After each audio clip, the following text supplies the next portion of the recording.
El año pasado me enganché con una serie que se llama Juegos Mentales.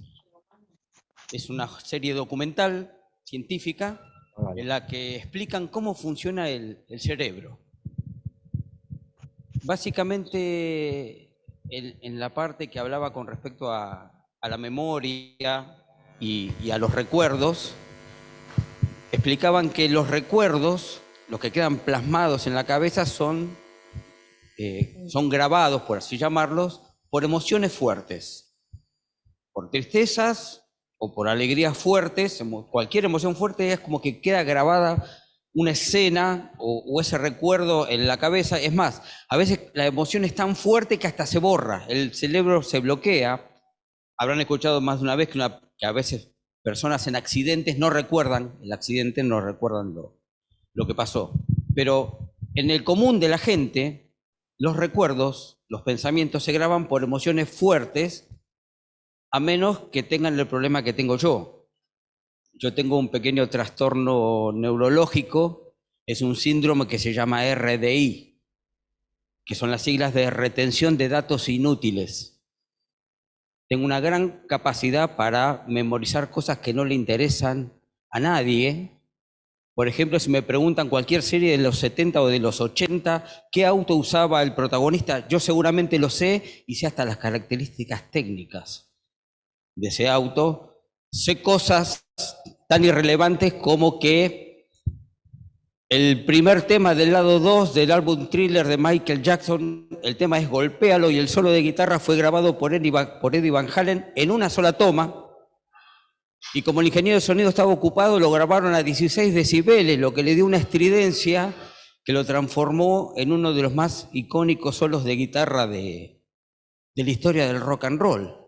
Sé, por ejemplo, que la patente del auto de Holly empieza OBB, que la de Martín Cabrera empieza PKP, que la de Pocho empieza UJE, que la patente del auto de Carlos Céspedes es NXO 061. Y en contrapartida con esto, tengo que decir que no me acuerdo la fecha de cumpleaños de mi mamá. Gracias a Dios por Marcela. O se me mezclan los cumpleaños de Marcela, de Magalí y de Ana Paula, porque si bien cumplen en meses diferentes, pero sé que cumplen entre 30 y 31, pero me confundo, ¿no? Recuerdo códigos de repuesto de mi primer trabajo hace 35 años atrás, y un montón de cosas que no le interesan a nadie. Un día Ana Paula me dice, papá, ¿por qué te acuerdas de esas cosas? No sé. Tal vez tenga que donar mi cerebro a la ciencia para que lo estudien cuando me muera. Pero yo lo que quería hablarles en esta noche es de la importancia de recordar. Y de recordar a Jesús. Quería leer un pasaje que está en el Evangelio según San Juan, capítulo 20, versículo 19. Vamos a leer la parte A. Ustedes saben que la palabra está dividida en capítulos y versículos para una mejor estudio y comprensión, pero a su vez cuando uno hace hermenéutica o exégesis, una forma también de estudiar la palabra es partir los propios versículos hasta el primer punto, hasta el primer signo de puntuación, ¿no? Por eso a veces se dice parte A, parte B. Si vamos a leerlo todo, pero quiero que leamos la parte A. Dice así. Voy a leer la versión La Palabra. Aquel mismo primer día de la semana, al anochecer, estaban reunidos los discípulos con las puertas bien cerradas por miedo a los judíos. Hasta acá. Esta fue la forma en que la primera reunión de la iglesia después que Jesucristo fue crucificado comenzó. Con un grupo de personas, un grupo de hombres y mujeres muertos de miedo, encerrados en el aposento alto, o en un altillo, como mejor les guste. A pesar de que esta gente había recibido 3 años de instrucción, de enseñanza, de adiestramiento, llegó un momento en que no sabían qué decir. Eran como si fuesen soldados sin órdenes, como si fueran mensajeros mudos, Lo más valiente que habían hecho en esa tarde fue ir y echarle llave a la puerta del aposento. ¿Qué escena? Algunos por ahí, supongo yo, ¿no? Miraban por la ventana, otros miraban al piso, miraban a la pared.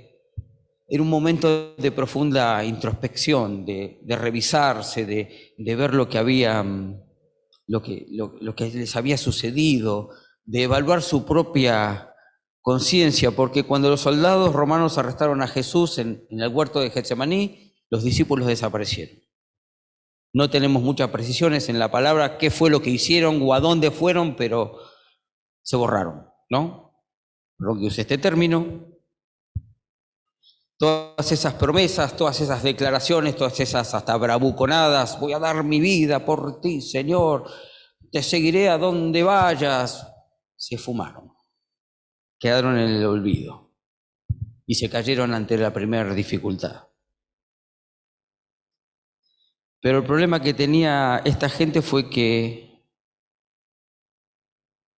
cuando se llevaron, cuando se fueron, lo que se llevaron consigo fue un gran recuerdo, un impacto emocional en sus vidas. Se llevaron el recuerdo de un hombre que se hacía llamar Hijo de Dios. Dios hecho hombre, nada menos. Y no podían sacárselo de la cabeza. Por más que trataban de olvidarlo, no podían. No se lo podían sacar de la cabeza, porque iban por la calle, veían un leproso, se acordaban de la compasión de Jesús. Si veían un cortejo fúnebre, se acordaban de los muertos resucitados. Cuando veían los pibes corriendo por ahí, se acordaban de cuando Él dijo, dejen que los niños vengan a mí. Y alguno lo recordaría hasta con un nene en brazos. Cuando veían que un cordero iba a ser llevado al templo para ser sacrificado, se acordaban de la cruz. No se lo podían sacar de la cabeza. Y tal vez por esto volvieron. Tal vez por eso volvieron a ese lugar donde había empezado todo, donde tuvieron la última cena, donde estuvieron charlando con Él. Ellos habían estado 3 años con Jesús. Más allá de todas las enseñanzas, compartieron vida con Él. Vieron la cara de Jesús cuando se levantaba a la mañana con los pelos revueltos y lagañas, seguramente. Lo habrán visto reírse, lo habrán visto preocupado, lo habrán visto cansado. Y no podían sacarse de la cabeza a Jesús. Por eso volvieron y por eso la iglesia comenzó con un grupo de gente muerta de miedo, encerrada en un altillo. A veces me asusta un poco que esto suene medio conocido, ¿no? Porque a veces pensaba cuántas congregaciones, y Dios quiera que no nos pase a nosotros, se encuentran paralizadas en un altillo. Congregaciones que apenas tienen un poco de religión para reunirse, hacen ofrendas misioneras, tal vez colaboran con alguna obra de caridad, ayuden a algún carenciado, buena gente, buenas intenciones, reuniones de planificación, presupuestos, promesas, pero la puerta sigue cerrada por miedo, así como estos primeros discípulos. Uno no le da la espalda a Jesús, pero tampoco se vuelve a Él, no maldice su nombre, pero tampoco lo bendice y lo alaba como se merece. Se sabe que hay que hacer algo, pero no se sabe qué. Se sabe que hay que reunirse, pero no se sabe bien para qué. Yo le llamo la paradoja del aposento alto. Un montón de gente que no sabe para qué está. Perdón, no quiero ser duro con esto, no piense que estoy repartiendo palos ni nada de eso, pero a veces yo me he encontrado en esta situación. ¿Qué se necesitará para que se abran las puertas del aposento alto de este altillo y libere a las congregaciones, nos libere a nosotros si estamos en esta situación? ¿Qué se necesita para restaurar la pasión del primer siglo? Capacitación, sí, nunca está de más conocer la palabra, conocer en quién uno ha creído. Una dimensión más amplia de la obra, sí, también. Es necesario saber que la obra no acaba, en nuestro caso acá en mármol, sino que tiene una extensión mucho más grande, y gracias a Dios por la conciencia misionera que estamos teniendo en los últimos años. Más dinero, seguro, y depender más del Espíritu Santo, sin dudas. Esto es fundamental. Pero existe un elemento que si llegara a faltar, creo que es garantía de fracaso. Y acá les pido que jueguen con la imaginación conmigo, que se imaginen la escena. En medio de esa desolación que estaban viviendo los discípulos, si volvemos a este versículo, dice que Jesús se presentó y les dice: la paz esté con cada uno de ustedes. ¿Qué pasó? La paz esté con cada uno de ustedes. A veces yo me imagino el miedo, el asombro, no sé, se habrán quedado mudos los discípulos, pero la realidad es que así como la tumba no lo pudo tener encerrado, no lo pudo mantener adentro, tampoco las paredes del aposento lo pudieron mantener afuera. Y se presenta delante de los discípulos y nos les dice: che, qué manga de inútiles que resultaron, ¿eh? ¿Cómo se borraron cuando más los necesité?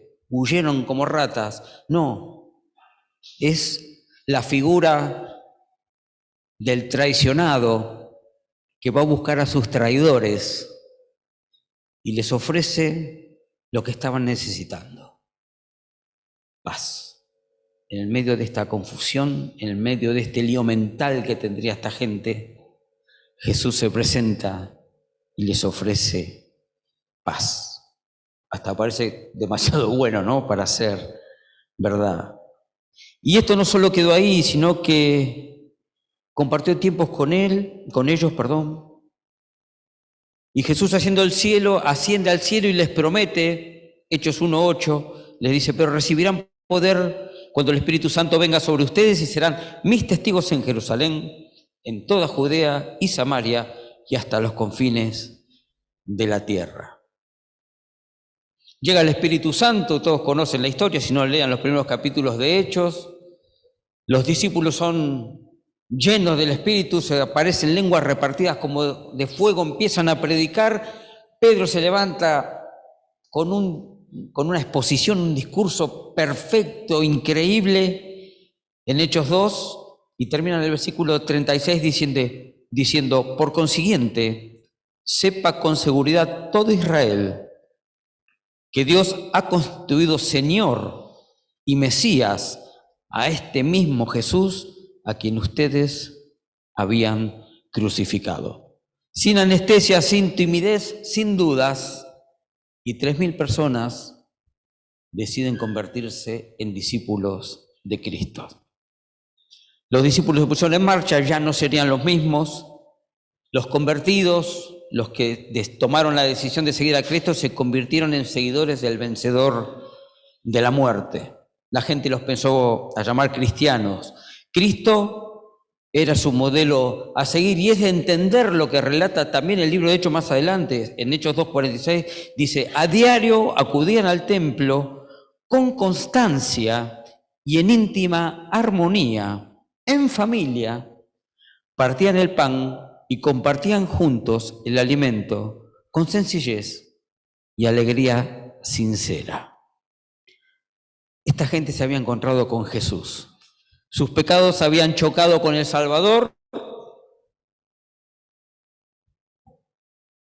y el Salvador ganó.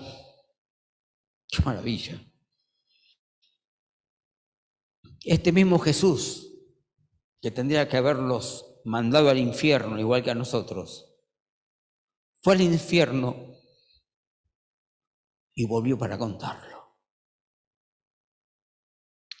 Muchas cosas iban a sucederles después, en las décadas venideras: azotes, martirios, naufragios, apedradas, hambre, pero ya no podían volverse atrás.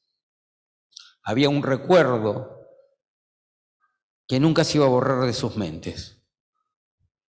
El traicionado que volvía a buscar a sus traidores, no para reclamarles nada, sino para recordarles, que el que estaba muerto ahora estaba vivo.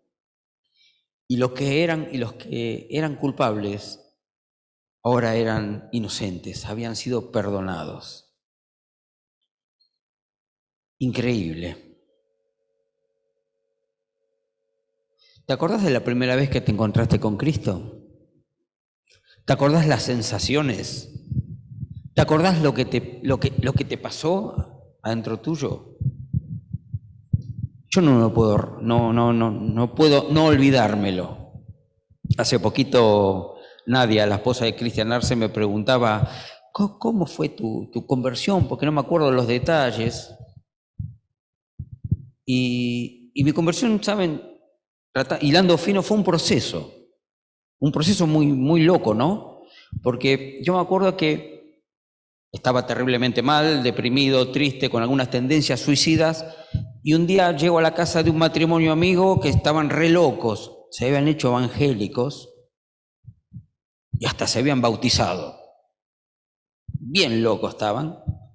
Y yo llegué a la casa de ellos, hacía poquito que se habían convertido, y yo llegué a la casa de ellos y me vieron tan mal que me dijeron, ¿querés que oremos por vos?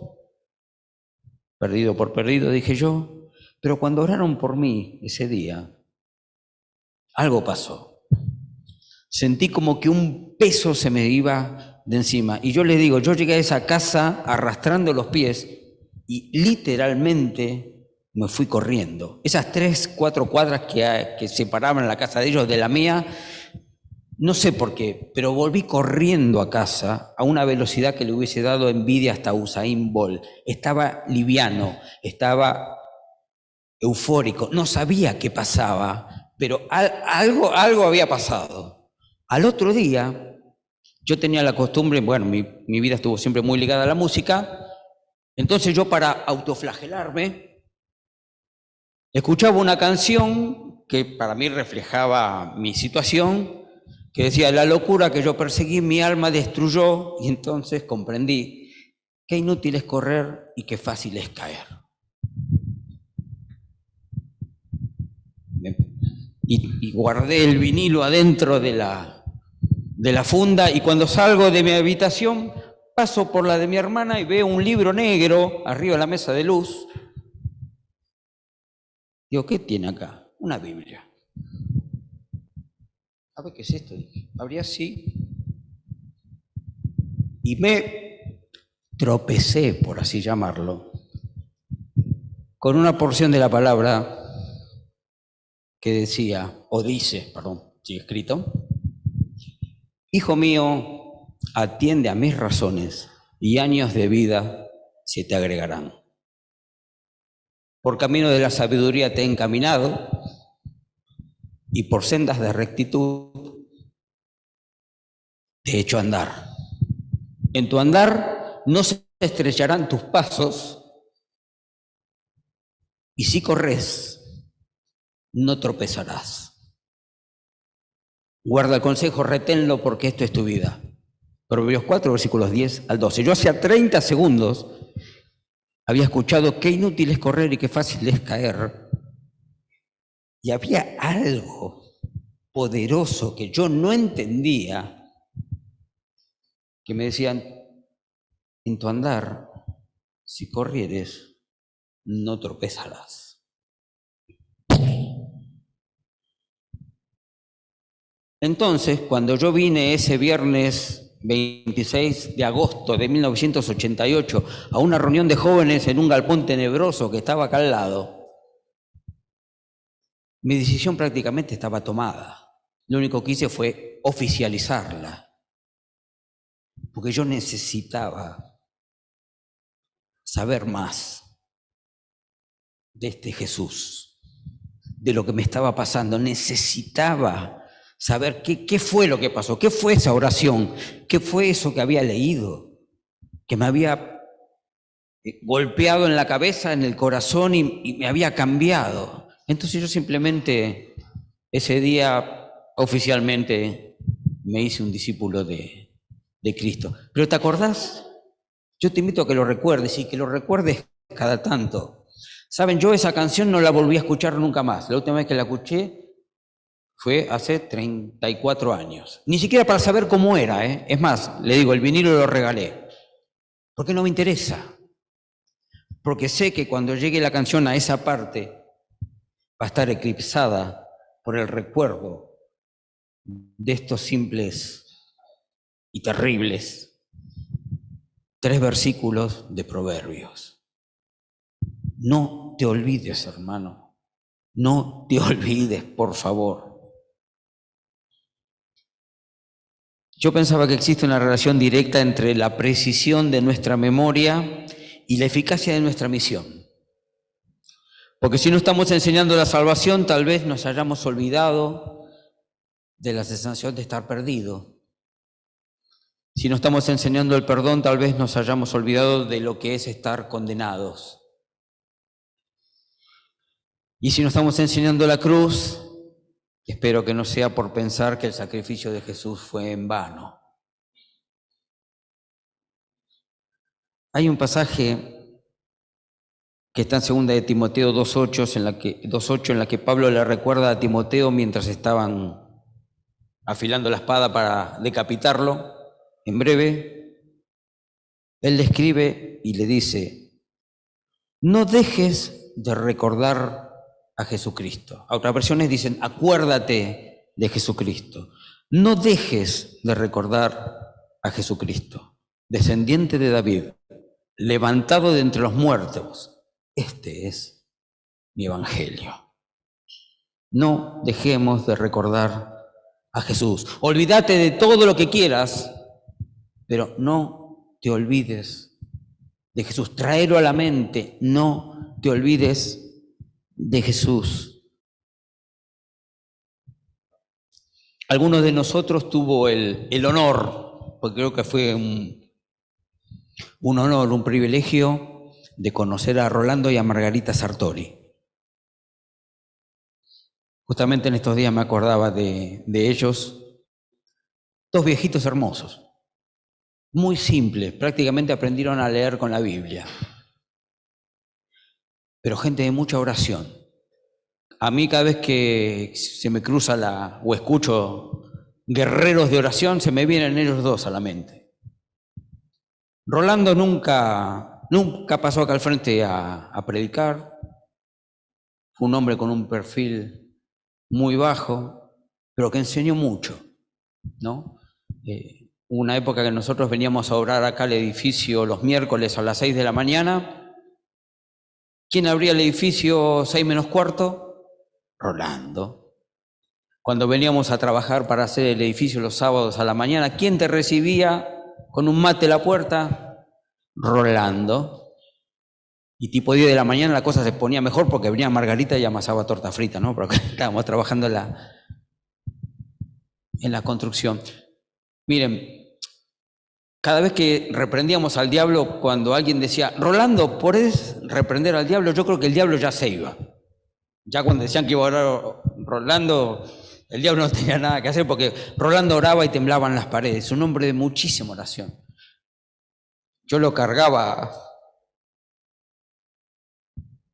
a Rolando y le decía: Roland, yo tendría 24, 25 años en esa época, decía: Roland, cuando yo sea grande quiero ser como vos. Se reía Rolando, pero me ponía la mano en el hombro y me decía: Carlitos, tenés que orar mucho. Los últimos años de su vida, el Alzheimer hizo un desastre en la cabeza de Rolando.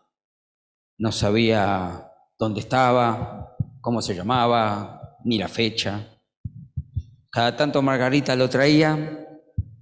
Yo sentaba ahí por donde estás vos, siempre, normalmente, José. Y de pronto, de la nada, en el medio de la predicación, en el medio de un anuncio, levantando la ofrenda, Rolando gritaba: ¡Gloria a Dios! Parecía que estaba gritando un gol. Amén, decíamos nosotros, ¿no? Y yo pensaba: qué maravilla. El Alzheimer le había hecho olvidarse hasta del nombre. pero había algo acá dentro que el Alzheimer no pudo doblegar y fue ese recuerdo de quién era Dios y que había que alabarlo, que había que glorificarlo. Rolando sabía quién era Dios. El Espíritu Santo no pudo ser doblegado por el Alzheimer. Una maravilla. Yo creo que hoy, más que nunca, creo que sigo diciendo, cuando yo sea grande quiero ser como Rolando. Hermano, olvídate de todo, pero no te olvides de Jesús. A veces olvidamos fácilmente, ¿no? Estamos llenos de actividades, trabajo, familia, vacaciones, responsabilidades nuevas. Todas cosas buenas, lícitas, pero por favor que no opaque el recuerdo de Jesús en tu vida. Cuando estés solo, acordate de Jesús. Cuando te falten las fuerzas, acordate de Jesús. Cuando la enfermedad aparezca, acordate de Jesús. Cuando estés triste, acordate de Jesús. Cuando las cosas te vayan bien, también acordate de Jesús. Acordate de los leprosos limpiados, de los paralíticos que volvieron a caminar, de los muertos resucitados. Acordate de los milagros en tu vida. Acordate de las veces que Dios te habló, que recibiste una palabra de parte de Dios. ¿Cuánto hace que no te parás a mirar al cielo y contemplar la grandeza de Dios y quedarte con la boca abierta mirando la creación? ¿Cuánto hace que no tomás conciencia de la divinidad de Dios y de nuestra pobre humanidad? Cuando el recuerdo de Dios, de Jesús, de su Espíritu es tan fuerte, lo ves por todos lados. A mí, yo soy de levantarme temprano, incluso en vacaciones. Pero cuando tengo la oportunidad de ir a la costa, hay por lo menos un día que necesito levantarme más temprano e irme a la playa a ver el amanecer. Y quedarme ahí callado, mirando la grandeza de Dios, dejando que Él me hable, me consuele, me tire las orejas. ¿Cuánto hace que no pasás un buen tiempo con Dios?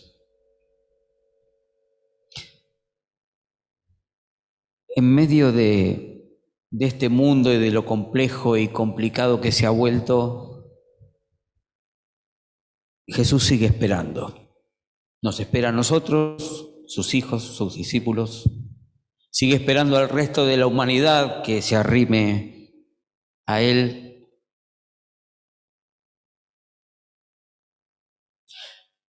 Yo quiero alentarte a que pases un tiempo con Dios, que busques a Dios, que así como tal vez estos primeros discípulos, vayas a lo que sea tu aposento alto, el lugar donde normalmente te encontrás con Jesús, y esperes, lo esperes. Y que cuando venga, no te vayas, quédate con Jesús. Deja que te hable. Contale tus alegrías, contale tus broncas. Contale las cosas que te hacen feliz, lo que te salió bien, lo que te salió mal. Contale tus dificultades. Y tal vez Jesús solamente te diga, como a estos discípulos, la paz esté con tu vida. Es más,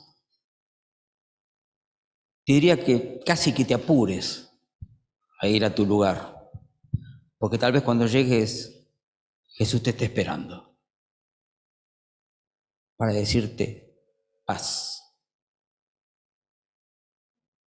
para decirte la paz esté sobre tu vida. Acordate de Jesús, como dijo Pablo. Acordate de Jesús, del linaje de David, resucitado de entre los muertos. Este es mi evangelio. Dios bueno, Dios del cielo, te ruego, por favor, que nos hables. Te ruego, por favor, que tu recuerdo quede plasmado en nuestra mente y no nos olvidemos nunca de tu grandeza, de las maravillas que hiciste en nuestras vidas. Jesús, nos ponemos en este momento delante tuyo. Te recordamos, por esto te alabamos, por esto te glorificamos. Gracias, Señor, por haber resucitado. Gracias, Señor, por habernos buscado, aun cuando en alguna etapa de nuestra vida te dimos la espalda. Señor, que tu recuerdo sea tan fuerte que no podamos dejar de glorificar tu nombre. Qué bueno que sos, Dios. Qué bueno que sos. En el nombre de Jesús te damos gracias. Te damos gracias. Amén.